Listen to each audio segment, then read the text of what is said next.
Okay guys, listen. This is a video you will want to hear completely. I don't know how long it's gonna take, but it's just very useful information I have to share. I really believe I could get this information for myself just to make all the guys in my gym better and get a competitive advantage. But I'm more interested in helping people and more into the longevity of our sport than it is for personal gain, let's say. And it is this. It's about a standard pose for jiu-jitsu, for all sports, just for everyday life, to be honest. And it's about knees over toes. So my backstory, I got a hernia when I was 31. And what was it? What was the cause of it? Well, like many things, I had like a bent spine and I fought crouched and I also play on my cell phone and I do weightlifting 5x5 and all the main lifts. And over the years, through wear and tear and through some random or not so random movements, you get herniated discs. I get out of it more or less through yoga from BJJ. That helped me out a lot doing yoga, and I got back to like a decent state like in about 4 years. I also had some shots, but in the end, it was always like this lingering pain that always stayed in my back. I could never really walk for hours or not even for 10 minutes without getting some pain in my back. And now, magically, in the last 2 months, it disappeared. How did I make it disappear? There's a few stories to this. First of all, I reduced. So the main kicker is gonna come in the end. But first, I'm gonna talk about the earliest things that I did. So right before Corona, actually, I changed my life by doing intermittent fasting 16-8.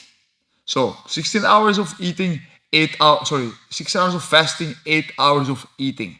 And that really reduced the inflammation. And I also got more centered because you're not always trying to eat, trying to gather food. And okay, so I got better in that. Then the other thing I did after intermittent fasting was Wim Hof, taking cold dips. Again, you bring yourself more to yourself. You try to, you go deeper into things, add some meditation. And it also, again, lowered inflammation. So my fingers were all crooked and not even able to close my fingers after years of pulling grips and wear and tear. Inflammation got better. And the medics always said to me, well, you should take steroids, like anti-inflammation steroids like Brufen, and that will limit the inflammation. And yes, that does, but also bad for your stomach, and it only works after so many years until you get accustomed to those things. So it's not a permanent solution. Anyway, so I fixed my life a bit with the intermittent fasting, fixed some part of the inflammation, and next to it, I fixed some inflammation with doing the cold dips, cold exposure, and sauna on the other side. Both work very well for that. So then I became to the process of fixing my food. I've been a pescatarian for many years, and at this point, I really believe, like many people say, that carbohydrates cause inflammation. And the way I see it, look, we as humans, we're made for hunting. That is what we did. We're made for long distance running. We're the best runners in the world. And we chase our prey for many miles. And we eventually catch up and then we eat them. Then we would eat meat. Yeah. So when would you eat your carbs? Well, probably you will not eat your food and then go hunting because you need to have this drive to go hunting before you go hunting. You need to have the hunger. And most animals don't plan for the future. Some do. And humans can do this very well.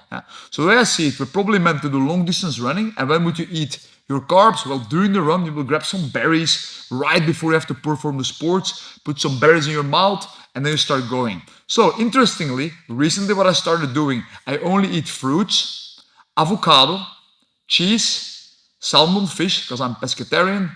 There's a whole layer about that, but I'm not going to go to that topic now, but I eat fish. So fish, avocado, cheese, coconut, so fruits, yogurt, and olives. That's basically it. No more processed stuff. And guess what? Again, inflammation completely gone. Way more better in my head. No more cravings. Feel way better. On top of that, since all of the fasting, I now go into my competitions. I go completely fasted state. But right before I enter the match, then I eat some fast carbs. That's the only time in my life I will drink an Aquarius to get some quick sugars. Because that's what it was meant for. You use your whole day. You have to use your fats stored in your body. Yeah, your fats and proteins for your muscles. You have to use those. And then right before the delivery of the catch of the prey, you will eat some quick carbs. some fruit or some artificial Aquarius, and now you're ready for the hunt, ready for the catch. That would work the way I see it. And magically, that works better. Now, another big part of it is your warm-up. You should warm up with some basic mobility so you don't injure yourself. And then right before you start competing, do like sprints. I got this tip from Jeroen from my gym. We actually saw it from Nicky Roth, who spoke about it. It's true, it works. You do like a few minutes of sprints, some laps, sprint very hard. Then your heart rate goes very high, and now your heart is warm. And during the match, it will be able to go it will be able to move faster between low and high. Yeah. Now, and that's very important. When you feel you're gassing like this, when you gas, it is not because your heart is beating too fast. No, your heart is beating too fast to give your organism enough oxygen, and because your heart cannot speed up too fast, that's why you get the lack of oxygen. Okay, so you do your sprints, and then right before you start competing, or no, like 20 minutes before, you start to meditate, do your breathing exercises, and lower your heart rate down again. Rickson Gracie already did this so many years ago. Second documentary Choke, he talks about that, but we as a population are oblivious to sometimes to the classes of the masters. And later in this video, I'm going to share another class of a master that recently passed away, but contributed greatly to my life at this moment. Yeah, so fix that also. You can fix inflammation through healthy food, lessen your carbs, and right now, I'm only eating fruits. I don't see any point why I should eat vegetables right now. That is my rabbit hole. Maybe in a year I will think different. I get blood work done also. And then some supplements like creatine.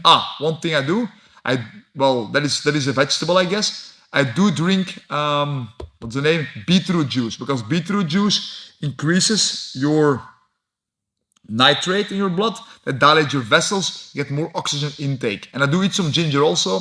Again, mostly because I love it, but also because it reduces inflammation again. But mostly because I love it. And then my dessert, some nuts, mostly cashew nuts with honey. If you think about honey, it's like the cleanest substance in the world. If you eat, like honey is the only food source in the world that actually creates life, has been produced. The bee takes the seeds from the flower, let's say, I don't know the word in English, and makes honey from that, the pollen, yeah. So it takes the pollen to make its honey in its nest, and then spreads those pollen out. So while creating sustenance for its colony, it actually creates life. It's the most beautiful thing. It's like the center of it all, honey. All our resources are, many of our life resources are based on insects like bees. Anyway. Now, the main kicker of this, what I want to talk about, what I changed the last 2 months in my life, I started doing the knees over toes program. And in the beginning, I thought, man, it's very limited. You only go to your legs. You diminish upper body. That's what I thought at first. But then I started doing Knee Ability Pro, where you also actually have the upper body program. Now, first off, my ankles got better, my knees got better. But it became something else. So what is something else what I want to talk about? Well, about posture. So I'm going to stand up now, and you have to really be careful to this, because I think this will not only change the life of martial artists like Jiu-Jitsu, but will actually change the life of many people around this planet as a whole, just in general. Let me go into it. So, the first clue I had to this was actually Octavio Couto. Octavio Couto, who recently passed away, Ratinho, he always rolled like this. He always fought on, so I will go backward, yeah? He always fought with his heels up. And at first it looks very weird. Why would you do that? Why would you keep your heels up? Well, it allows you to always have forward weight distribution and rotate your knees to both sides. What people now say is, well, that's weird because now you have less surface to walk on. When you have less surface to walk on, you're more out of balance. Well, yes, that's true. But if you go, at first sight, if you want to have a lot of balance and laying your belly down, now you're completely fully flat. Now you're very balanced, but there come other prices. So not only your weight, your balance is not mostly dictated about where you put your. It's not mostly dictated about how big is the surface. It's mostly talked about where you put your weight. Yeah. So my point always comes from forward. So I want to have my weight forward, and the only way to do that is to keep my knees over my toes. Now I explored with Octavio to have a good posture, and I didn't get it to work. Why? Because I had a weakness in my ankles and my knees. I couldn't actually do this, carry myself here, let alone walk like this. Now in 2 months, I actually unlocked the ability through knees over toes to walk. So, man, I will not look what I'm doing this program right now. I pay 50 euros a month for it. You can actually get the coaching with it. I don't really always have time to film myself and send it in.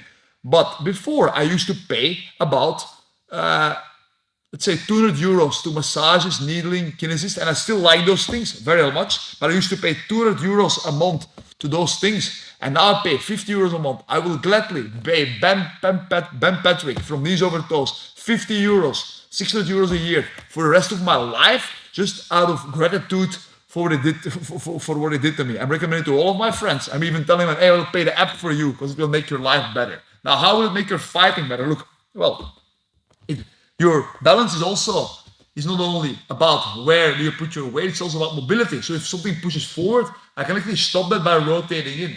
That's why a knight fights with his shield up, not like this, because you have less stability if people come to you. Also, the rotation is a big part of it. You can always rotate. It goes even further. Also, something I saw from Octavio, and it now makes sense. If you put your feet on the floor, now you're also stuck. Whole Jiu-Jitsu is always about rotation, and I cannot really make you believe it if I tell it, but just believe it. This is the thing: weight retribution, rotation. So, how does rotation work? Well, Jiu-Jitsu there's only 4 fundamental things in Jiu-Jitsu. So there is the attachment. So actually, there is only one thing, which is connection. How does connection work? It's about gripping, creating an attachment. You improve the attachment by squeezing. Opponent will react. He will rotate left or right. You counter rotate to increase pressure. Then once the pressure is there, we can rotate even more now only by rotating your base. So I have my squeeze through my breath. I do my rotation of my shoulder. Now I will windshield wiper. Most people just do this. Now your knee's out of your core. Now the knee is weak. But if you rotate your full body, wiper, and turn your both legs, turn your hip in, now I'm very stable. My whole body is connected. It only works if your knees or feet are able to rotate. So if I'm on my toes, I will be here, I will squeeze, and now I will rotate my shoulders, and I can rotate my knees, and now I also unlock hinge and much more things. So how does connection work? It's squeeze, so attachment, squeeze, and then always the same thing. Every technique in Jiu-Jitsu is nothing more than this. Squeeze, rotate, hinge, and pivot. And what does a pivot do? A pivot just amplifies everything else. And the totality of that in relation to the movement of your partner, that is what we call connection. Connection is like the center of the universe. You hold it, you squeeze it, your opponent reacts to the squeeze, and through breath we can improve our squeeze, and then we're mindful of what our opponent does, and then we use rotation, hinge, lateral flexion, and pivot to increase that connection. And then connection is all we need. If our partner gives up to our squeeze of our connection, then that's best self-defense. The partner tapped, we can go home and drink a beer. And if in a fight he reacts to it, you can actually need to defeat him in the process. Because gradually people will adapt to your pressure. But I sidetrack. So now, knees over toes. Knees are up. So now I can rotate my both knees, both sides. So never play with your feet here. Here you can walk backwards. It's also something that Octavio showed me. And you're able, see from here, to wipe your feet open. And then you can use this, look at this motion. You can go straight into the wiper from there. If the feet are flat, it's awkward. But raise your feet, see? Rotate left and right. Whoop. See, and now I can go directly into my motion. And if you move like this, now the whole gymnastic counter makes sense because it's one connected cycle of motion. So the full expression of this windshield wiper is actually you windshield wiper your foot, go in, see now I'm on my toes, never drop your hip, because this is like all the weight comes on top of you. But if you rotate now your knees together, this is the left side rotation, I can go the other side, see, cycle around, and this is how you actually move. But now the whole gymnastic counterall of Rickson Gracie in my head also makes sense, why they did it. So we should have listened to the master all along. So now, knees over toes. If you just see it in the aspect of Jiu-Jitsu as a motion there, then there is only Jiu-Jitsu. But I see many confirmations and other things. So far this month, I asked many experts in different sports, what would be the most stature, posture of a body that would make you the most ready for any physical activity? And I had my idea already what it was. So actually now pause the video. So actually listen first and then pause. Think about for yourself. What would be the one human posture that would make most ready for all human activity? So for running, jumping, standing, like the middle of it all. And magically, what everybody tells me is this posture. Look carefully. It's a squat. So heels on the floor and you go down and it would be it. This is it. Try to explain this to a person who never did sports. It's very hard because I don't know how to move the spine. Yeah? But right away it gets very clunky because I don't agree on this posture. It's what I also thought for myself. So if you agree on me on that, that's very cool. Now try to use this posture with the heels on the floor like this. First try to go very completely down. Very hard to do for many people to keep the spine straight. Why? Because of life, it happens and we are limited in our posture because of our sitting and everything.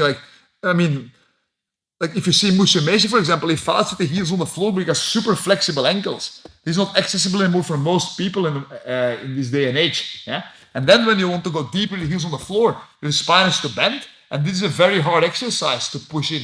Whereas most push with the hip actually comes from this. You can lift your hip up. Yeah? So, yeah, there is that.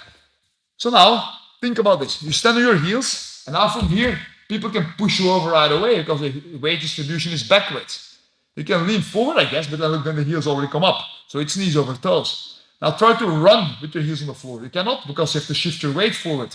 And now the one big kicker is this. You're standing here, you try to jump up. Well, you can jump only if you engage, if you lift your heels up. And now this becomes very easy to jump. And also use it as a spring to go down. The way I see the human right now is this. So the human is this deformed mammal. Yeah? Most mammals are toe walkers. They walk on their toes like this. Horses do, cows do. And the only two exceptions in the whole animal kingdom that I think of, maybe there's some more, but think about are humans and bears. So primates and bears. They can walk on their feet. Now, this is very useful in evolution because this is what allows us from here to stand up straight, to walk, to look around, to walk long distances. Very useful. But now think if a human is ready for action. Okay? Ready for action means hunting. That's what we're meant for, like I said in the past. Our early days were meant for hunting. So in early days, humans, like think about this. You're sneaking around for a lion. You want to make yourself small. No, you don't want to get seen by the lion. You want to hunt the deer. Okay? So you're going to be sneaking around. You have to keep an upright posture when you look around to see your prey. Yeah? So if you put your heels on the floor and, okay, maybe you're very flexible, but try to walk, it makes a lot of sound right away and it's very clunky. But if I put my toes on the floor, look at this. I put my toes on the floor and I can now tiptoe, walk, go like this, sneak around, way less sound. And I guess if you live in the Kalahari and you do this your whole life, walking like this, you get very strong with that. So you can sink down, rotate, look for your prey, look where he is, and then start sneaking around. And I couldn't do this 2 months ago, but thanks to Pen Patrick and the whole ATG crew with knees over toes, I unlocked this for myself. This is the default human posture for action. Think about it. It's the truth. It's like the gift for me that keeps on giving. I'm super excited about it. That's why I want to share with you because just in 2 months, all my back pain is gone. Why? Because I was always resting here and trying to lift people. And it's very tiring for your, all these muscles, I guess. But right now, I don't even want to lift. I drive my hip in. You don't even have to lift. And now I can rotate. See? Before you have to lift, and then you lift your person up and you cannot throw him. But now you can drive from the hip, start to rotate, put your hip up. Think about a duck under. Duck under is literally this. You're here, the arm goes over, you dive in, it's like the limbo, and you rotate around. Only possible knees over toes. The other person who gave me a very big clue about this, Francesco Fonte from Hanau, Next Level MMA Academy, shout out to him, good friend and great instructor. He teaches boxing on his toes, like this, as a throwing motion. That's it. So the way he explained to me is that in functional patterns, There's 4 things that are uniquely human: standing, walking, running, throwing. Every sport we do, every action we do involves one of those 4 things.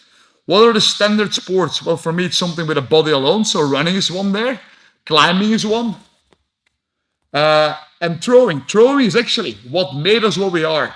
If you as a human want to beat a lion, you cannot have a much of a chance. You can throw a rock to the lion. I guess the lion will still eat you, but then have 10 primates, monkeys, throwing rocks in coordination, rocks at that lion. And then the lion will be scared off because it's freaking scary, 10 human primates throwing rocks, yeah? So how does the rock throwing work? Well, if you throw like this, very bad throw, yeah? But you will probably want to run. You run on your toes, you go in, you run on your toes, and then you throw that spear at rock. And with full rotation. So long story short, Francesco taught me this, to be on the toes when you punch. Bait a bit forward, very deep topic. Like you should make an instruction about it, it's amazing. But now a punch can become this, you're still stable. And you can transfer your punch, here, this, straight into your shoot. Which, well, if you guys are interested about it, I can talk more about this topic.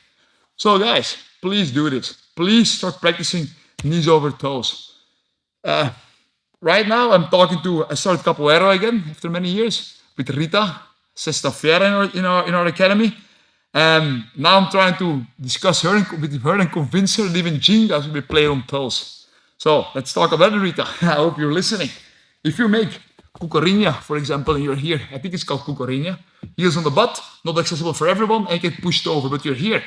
Like, so esquiva is this in capoeira, but if I rotate my knees also, I can turn it into a esquiva, I guess, or maybe this cucurrinha, I don't know even anymore the names, but if I'm on my toes here, and my weight is forward, I can transfer into everything. And I guess, kick comes forward, I can still go backwards and I still rotate on my toes. So that is the point. It opens rotation and so many abilities. Okay, and funny thing to close off. I always like, this is a joke as a kid. You know those people who are like behind a fence and they act like they're walking down the staircase? Try to put your heels on the floor. You walk. So I'm going to try. You walk. It becomes very clunky, yes? Now look at this. I stand straight. See? On my toes, I start to walk. And I can go back up. Super easy. That's the whole point. Test it. Do it. Let me know in the comments how it works. And then think about more, man. Hockey, we play from here. Football, a goalie here. Always low. I just had a discussion about 5 hours with a guy from football just because I was so interested in this. And he also agrees. Like we talked about for 5 hours, the guy was not really convinced. 5 hours, he also saw the light. And then we go into different topics, but that was super interesting. I'm super excited about this, if you can notice. Yeah? That's why I put it out for free. Please share with everyone. If you have people hurting from their backs, why is this? Because you're always with your heels on the freaking floor and your back starts to hurt. Play with your knees up when you run, when you do sports. Okay? Actually, I have to tell this also. If you do weightlifting, okay? Let's say you're very good in doing a deadlift. Okay? Expert deadlift, maybe I can do 180 kilos. But my wrists are not strong enough to lift that weight, so I need a strap. How functional is it as a fighter or as in everyday life that you can lift something up, but you need a strap to be able to lift it? Well, not very functional. I guess you can tie something to your hand and lift the car and get your kid out if that happens, that something is stuck underneath. But I guess not very functional. Okay, so let's say we lower the weights to 150. Now I can also hold it and lift it. How functional is it to lift something up that you can actually hold if you cannot comfortably walk with it? We humans are very good long time distance marathon performers. We generally suck at short distance, short times. Well, all those people who are specialized in short time, they have a very short career. Wrestlers, sprinters, they have very short careers usually compared to the longer distance runner, because if you go fast, injuries tend to be harder and faster also, and more rough. Yeah, that's just the way it is. Speed and explosivity increase the injury. Okay, so we have to inform on longevity. And to do that, we have to do it in a way that allows us to perform forever. Yeah. So my point is, try to do. We have to deadlift? Another different story. Probably not very functional. Okay. So if you are able to lift something up here, I pick it up, I lift it, and how to like if I cannot walk with it, okay, then how functional is it?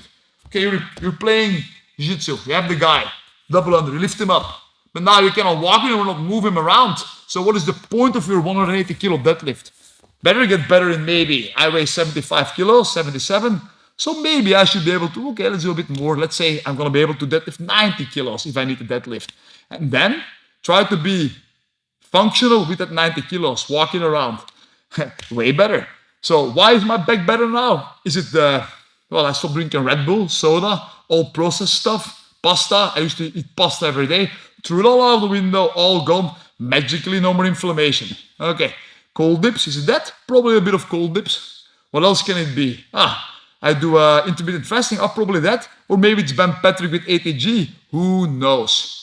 And I also eat some psilocybin mushrooms.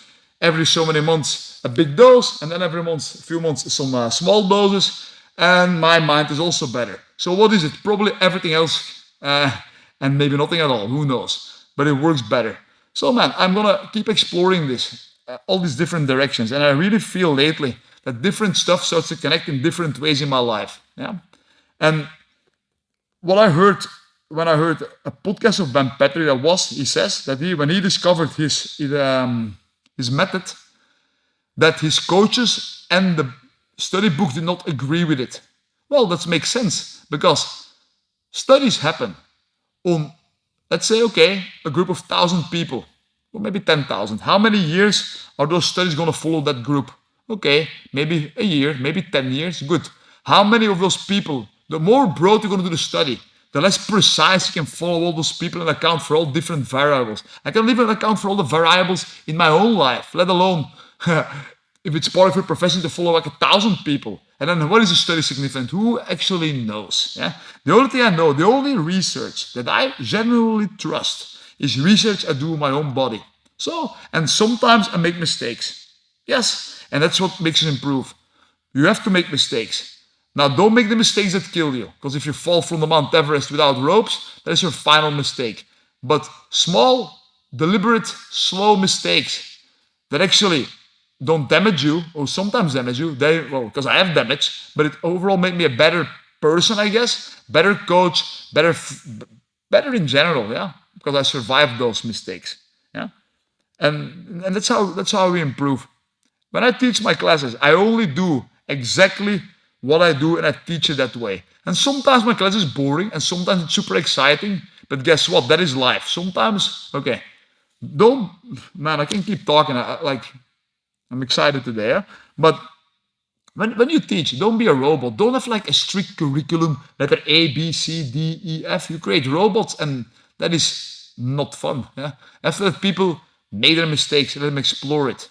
So there's another topic. This ecological jiu-jitsu that everybody talks about these days, the ecological approach, only played through games. Okay, I was into it. I was first apprehensive with it, then I tested it. Now I think it's great, but I've never seen anyone in the world evolve good mechanics just by themselves playing games. Maybe the guy from ecological approach has an answer to it, and I'm generally curious, and I'm not trying to offer critique as a critique. But I don't see it myself. How you can fix I did my squats since I was 14 years old. Okay, and then I did a private class of squats about 2 years ago, and just to try and error, I figured it kind of out. Well, it fixed me for 45 minutes to get one single correct squat. So then I wonder, to try and error, how close did I get? So yes, games very good in the beginning if you can make them safe and slow and close. Okay, you can play games to explore the whole game.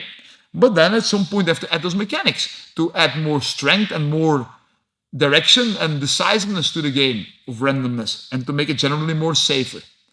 So that's my question to Greg Saunders. My apologies. Interesting what you offer, but that's my genuine question to you, just out of a state of curiosity, not critique. Yeah. So, and in general, I think always, whenever I discover something, it's always extremes never work. The truth is always in the middle. So if you say, okay, it's always games, probably not. Always mechanics, probably not, because everybody gets boring as hell. So you have to have a mix. Before I close, people always talk about how jiu-jitsu is the same as learning a language. Your techniques are your vocabulary. Your posture or your grammatics. Well, I taught it for a long time and it's nonsense. Why? Look, well, what do you learn first when you learn a language? People will always say, you first learn your vocabulary because otherwise grammatics don't make sense. But there is so much more to language and to jiu-jitsu as a language than just the techniques and the grammatics. The grammatics are like mechanics, yeah? So what is all there? Look, a baby learns everything all at once. So yes, Greg, father says, it's true. They learn through games, but we improve faster if the coach says the mechanical things. And maybe you do give those quotes. So even my critique or my question is even void because maybe you do incorporate those mechanical tips. That's what I'm now doing in my classes. Give games and do some tips. So I actually improved my classes thanks to him. And we never met, just based on a few videos I saw. Okay, but then we go off. Let's now say, okay, we are. How does a language get taught? Well, let's say a kid speaks a word. Baby learns mama, first word. Well, first a kid will use sign language and will use sounds that mean different things. So it already learns body language, sign language, intonation, timing, so much more things that are there into the language before it utters its first word. And then the kid learns one word, mama. Well, they can have many different meanings. Mama, mama, mama, mama. Man, there is a lot. Mama can mean a lot of different things. Like come right away here, I'm having fun. It can mean anything. Yeah. And then we add the second word, and only then the structure of the sentence makes sense. But the first thing a baby learns is through moving, and so the sign language and the composure and everything else that's part of the language comes there. So jiu-jitsu. Okay, and then we go to school. So the learning the language was always fun in school, but then from the school you get brought to life. From life where you learn organically to an ecological approach, let's say to trial and error, and some corrections through your parents here and there. Then you arrive in school, and then they break the language down in vocabulary, grammatics, and we never even talk about charisma and body posture and anything more. And then we are amazed how kids get so freaking bored by classes. I slept my whole career in the school. Why? Because it's boring, because it gets disconnected. There's no more play. Yeah. So don't deconstruct it. When you do jiu-jitsu, same thing. Don't divide jiu-jitsu in techniques and motions and make it part as a whole. Okay? Techniques don't even exist. Doesn't exist. Scissor sweep. Okay. Weight can be there. Scissor sweep is one dot on the spectrum. My mat here is light blue. Okay, it's blue. Blue, okay, nice color. And then you have another mat, or for example, this pants, my shirt here, let's say it's dark blue. Okay, two different shades of blue. Now we can call it dark and light. Okay, good. Male, female, dark, light, all good. Two dots on the spectrum. But then we start saying, but let's call this shade of blue aquarelle, I guess, and this one, let's call it royal blue. So now royal seems to be better. So you already add like a positive or negative connotation to it. And then you say, okay, let's now call all the blues apple blue, sea green, or whatever. And now before you know it, you name 3 dots in the entire spectrum. And now you have to suddenly invent a name for every single dot in that spectrum.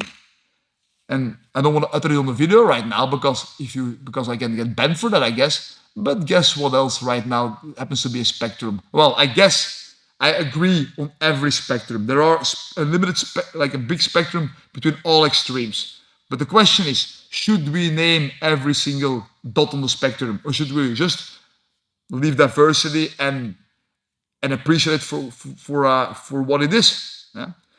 I love this quote from Buddha, Bruce Lee. It's like a finger pointing at the moon. If you concentrate on the finger, you miss all the heavenly glory. The moment you name a color and you name that color and you give it a name. You define it as royal blue, okay? Then you have to name every dot on the spectrum. And if you don't, then people will start to think there's only blue. That's why I hate, in my system, I hate the name baby bridge. Well, not hate, because but I don't like to use baby bridge. I don't like to use Hawkins. I don't like to use all the special names, because then people only think that's what exists. There's only rotation, hinge, forward and backward, pivot, and then you have people realize it is a spectrum. So you can give names on the extreme dots, but just to people, always have to realize there's always a spectrum to everything. And once you do that, then it becomes okay to name things. Let's conclude with this. Okay, in the Bible, you have the story about Moses going on the Mount Sinai. Okay, and I'm not saying I'm kind of religious, not Catholic, but I read stories and I think it's interesting. So as a metaphor, and then Moses comes down from the mountain and he sees his followers and his disciples. They create this effigy of a cow, the idol, and he gets very angry and he destroys the cow. Okay, good. He can be an angry father. Now, first off, I agree it is wrong to depict the God as a cow. Why? Because let's say the God is real, or for atheists, it is the metaphor of everything at least. The moment you depict your God as a cow, you diminish everything on one spot as that cow, so that everything became a cow, and that is a sin. So the same thing. I am whim. Am I the perfect whim? What is a perfect whim? Well, the perfect whim, let's say, think about it. When I was born as a baby, I was very flexible. I was very curious. I was very intuitive. I tried different things, but I like patience. I like strength. As I got older, I became less creative, okay, less playful, more serious, a bit more patient, a bit more disciplined. But now I'm 40. I'm probably more wiser than as a baby, but I'm less flexible. And so, what is the better whim here? Well, is it now in 80 years? And when I'm 80 years, I will have all the wisdom in the world I will ever gather personally, but I will have lost all my other physical attributes. So the ideal whim is the whole story. It's like the whole whim of his whole life. That's the culmination of me, my everything. That is my ideal version. So what is the ideal color? Every shade of blue, every color on the spectrum, and then you can decide what shade is better. So the baby was good in the early years. The older guy is probably better in his later years. So you have to always see the whole thing, the whole story. So on that part, if you diminish the God to the single cow, let's say, then it's then a big sin. And then think about how many people do this. The moment you start, okay, for example, I love many athletes. For example, I really follow Gordon Ryan. Is it a perfect person? No, but who is? But I think he's a very particular, cool fighter who really dedicated himself to one particular spot, and that is something you can learn from. Does he have bad qualities? Obviously it does. So do I. So does everybody else. Okay? But the moment you pinpoint him as the roider who only fights and makes fights online, that is really diminishing that character. So then you make like a negative idol or a positive idol. Now the point is you have to see the whole thing as a whole. So today, for example, I spoke to the guy who visited me about Michael Phelps. Is Michael Phelps the best swimmer in the world? Well, if you gauge the Olympics performance as the best swimmer, then definitely yes. But right now, Michael Phelps is apparently successfully selling shoes. So for me, the metric to gauge if someone is the best swimmer would be who has the most long consistency in performance over his whole life. So right now he's not the best swimmer anymore, and he doesn't even do swimming anymore, but he still uses his skills he learned in swimming there. Let's give another example. What is the best boxer, Mayweather or Mike Tyson? Well, Tyson, very explosive, very spectacular, made a lot of money in a shorter career than Mayweather. People love to see him. People will talk about him till last day. Win or lose, Tyson is always exciting to many people. But damaged himself. Okay, got dimmed down a bit, and now is this more balanced version of himself after all this strife. Good. Mayweather, on the other hand, never got KO'd. Never KO'd anyone else except when they were willing to run into his fist. But he has a way longer career, less spectacular career, although I find it very spectacular what he does, but for the overall people, way less spectacular. So he is he the probably for me he's the best boxer. He would be the better default for everybody to aspire to. And that's the thing. Look, we want sports. The goal of sports, I think, for society is to have heroes, have certain heroes that everyone wants to aspire to, and let the whole population, the whole world train more, and the more sports become balanced individuals. Okay? Because I don't believe the planet can be ruled by unbalanced individuals who are not even healthy. You cannot do that. You can learn to be a balanced person through fighting, to football, to mountain climbing, to many things, but you have to have some strive in life to become a more balanced person. And to do that, sports are the ideal tool. So then, what happens? We create Olympic Games, and then some idols we create there, because that's Olympics is like what everybody knows, most people. And then what we see, okay, we create these idols on pedestals, and the general population cannot ever achieve those. Like football. Football is the best example. You have those heroes of football who are there, and the people in the crowd, they sit on their couches, like the stereotype, and they never do any sports, and they do all better. But ultimately, the people that football attracts never really get to do football. Okay? That's why jiu-jitsu is very interesting. Jiu-jitsu is like the middle of it all. People who want to do jiu-jitsu, it's like the more modest art. It's more accessible to everybody, and at the same time, it's also not that damaging. So everybody can do it, and it's still kind of spectacular. Wrestling, very spectacular, still kind of doable until a certain age. Because once you're 40, I rarely know a good judoka guy or a good wrestler because it's more damaging after a while. Yeah. So our goal as society should be create many sports people. So because they are way more centered, and they get way more centered, and they can do sports their whole life. And then we get to the point of it. What is the secret to longevity? Is to be healthy, to eat healthy, to have movement, and to have a good sense of community, to have like people around you. There's like a good Netflix series right now, Blue Zones, where they talk about that, where they talk about people that are the three main factors. I know my grandma ate unhealthy for her whole life. Yeah, she mostly. She never did any motion much, but she always played with the cards, and she lived till 97 years old. When did she die? She died during the lockdowns in the retirement home when she was not allowed to go outside. So it was she was old, but isolation was actually what killed her, and not being part of the community anymore. That was the final nail in the proverbial and literal coffin, so to say. So okay, I hope you stuck to me with this. I'll thank you for seeing my video. If you stuck to it, I think I shared some wisdom. It's a bit unconnected, the whole thing, but I see like these days everything is part of it all. Yeah, and so it's for me very hard to not go from the one topic of the other, and sometimes just have to rant. So if you find it useful, please comment. If you think more people should see it, share it.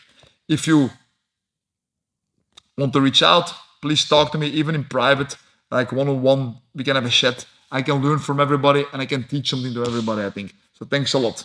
I appreciate it.